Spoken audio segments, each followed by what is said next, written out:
Hello everyone, welcome back to my channel. It's Shanvi diaries official. So thumbnail చూస్తే మీకు అర్థమై ఉంటుందండి.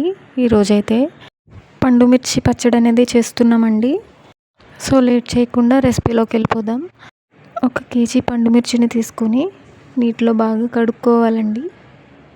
శుభ్రంగా 2-3 సార్లు వాష్ చేసుకున్న తర్వాత ఒక పొడి క్లాత్ తీసుకుని దాని మీద ఇలా నీట్గా ఆరబెట్టుకోవాలండి. తడంతా పోయే వరకు పల్చగా ఆరబెట్టుకోవాలి. ఎండలో అయినా ఆరబెట్టుకోవచ్చండి, లేదంటే ఫ్యాన్ గాలికైనా ఆరిపోతాయి. బాగా పండిపోయిన పండు మిర్చి కంటే కొంచెం గట్టిగా ఉన్న మిర్చి తీసుకుంటే పచ్చడి అనేది చాలా బాగుంటుందండి. ఇలా 2-3 సార్లు వాష్ చేసుకున్న తర్వాత వేస్ట్ అంతా బయటకు వచ్చేస్తుందండి. స్పైసీగా ఏదైనా పికిల్ తినాలనుకునే వాళ్ళకి ఇది కరెక్ట్ ఆప్షన్ అండి. తడి అనేది లేకుండా జాగ్రత్తగా పచ్చడిని ప్రిపేర్ చేసుకుంటే 6 నెలల పాటు నిల్వ ఉంటుందండి. అదే ఫ్రిడ్జ్లో పెట్టుకుంటే 1 సంవత్సరం పాటు నిల్వ ఉంటుంది.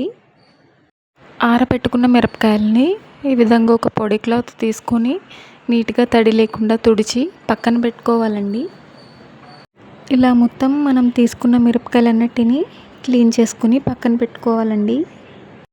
ఇలా చేసుకున్న తర్వాత ఈ పండు మిర్చి కాడలు తీసుకొని పక్కన పెట్టుకోవాలండి. ఇప్పుడు స్టవ్ ఆన్ చేసి ఒక ప్యాన్ పెట్టుకోవాలి.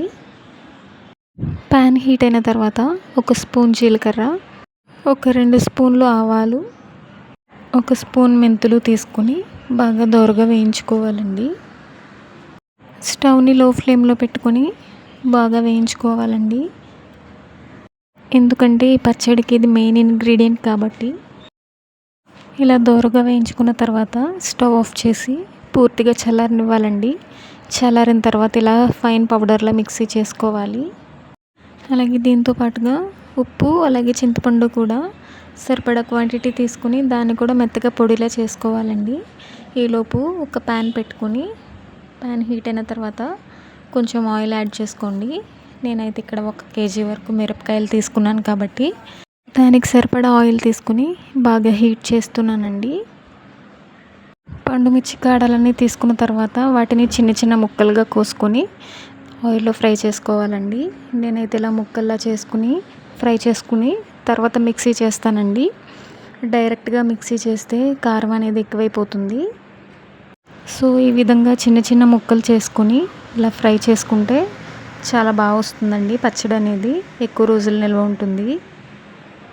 కొంచెం రంగు మారే వరకు స్టవ్ని హై ఫ్లేమ్లో పెట్టుకొని ఇలా కలుపుకుంటూ ఫ్రై చేసుకుంటూ ఉండాలండి. ఒక అరగంట పాటు ఈ విధంగా ఫ్రై చేసుకున్న తర్వాత బాగా మగ్గిపోతాయండి. ఇది కొంచెం చల్లారిన తర్వాత మిక్సీలో వేసుకుని ఫైన్ పేస్ట్ లాగా చేసుకోవాలండి. చూడండి, ఈ కన్సిస్టెన్సీ వస్తే సరిపోతుందండి. మనం గ్రైండ్ చేసి పెట్టుకున్న ఆవాలు, మెంతులు, జీలకర్ర పొడిని దీంట్లో యాడ్ చేసుకోవాలండి. యాడ్ చేసుకున్న తర్వాత ఒకసారి దీని అంతటిని బాగా కలుపుకోవాలండి. అలాగే దీంతో పాటుగా మనం ఇందాక మిక్సీ చేసి పెట్టుకున్న ఉప్పు, చింతపండును కూడా దీంట్లో యాడ్ చేసుకోవాలండి. మెయిన్ ఇంగ్రీడియంట్స్ అన్నీ యాడ్ చేసుకున్న తర్వాత ఒకసారి బాగా కలుపుకొని పోపు పెట్టేసుకోవాలండి. దీనికోసం ఆయిల్లో ఒక 9 వరకు వెల్లుల్లి, అలాగే 4-5 ఎండుమిర్చి వేసుకుని వేయించుకోవాలండి. పచ్చడిలో కనుక ఆయిల్ సరిపోనట్లయితే మనం దీంట్లో అడ్జస్ట్ చేసుకోవచ్చండి. ఇవి కొంచెం దోరగా వేగిన తర్వాత దీంట్లో 1-2 స్పూన్ల వరకు జీలకర్రని తీసుకోండి. నెక్స్ట్ దీనిలోకి కొంచెం కరివేపాకు తీసుకోవాలండి. నేనైతే కొంచెం ఎక్కువే తీసుకున్నాను. ఫ్రెష్గా ఉన్న కరివేపాకు తీసుకుంటే పచ్చడికి చాలా బాగుంటుందండి. చూడ్డానికి కూడా కొంచెం కలర్ఫుల్గా ఉంటుంది. దీన్నైతే ఒకసారి కలుపుకుందామండి. ఈ విధంగా మనం తాలింపు పెట్టుకున్న తర్వాత మనం ఇందాక రెడీ చేసి పెట్టుకున్న పచ్చడిలో దీన్నైతే యాడ్ చేసుకోవాలండి. చూడండి, పచ్చడి అయితే చాలా కలర్ఫుల్గా ఉంది.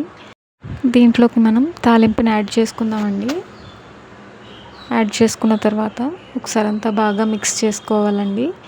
ఆయిల్తో బాగా మిక్స్ చేసుకుంటే పచ్చడి అనేది బాగా మిక్స్ అవుతుంది. ఇది వేడి వేడి అన్నంలోకి చాలా బాగుంటుందండి. కాకపోతే ఫస్ట్ 2 డేస్లో కొంచెం కారం ఎక్కువ ఉంటుంది.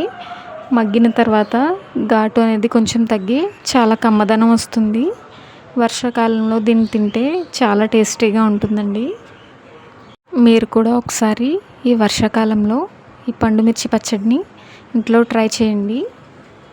ప్రాసెస్ కొంచెం పెద్దగా ఉంటుంది కానీ టేస్ట్ మాత్రం చాలా బాగుంటుందండి. వీడియో నచ్చినట్లయితే లైక్ చేసి షేర్ చేయండి. అలాగే సబ్స్క్రైబ్ చేయడం మర్చిపోవద్దండి. నోరూరించే పండు మిర్చి పచ్చడిని మీరు కూడా ఒకసారి ట్రై చేసి ఎలా వచ్చిందో కామెంట్ సెక్షన్లో నాకు చెప్పండి. అలాగే మరిన్ని మంచి వంటకాలతో మళ్ళీ కలుసుకుందాం. అంతవరకు ఛానల్ని ఫాలో చేస్తూ ఉండండి. Thank you so much.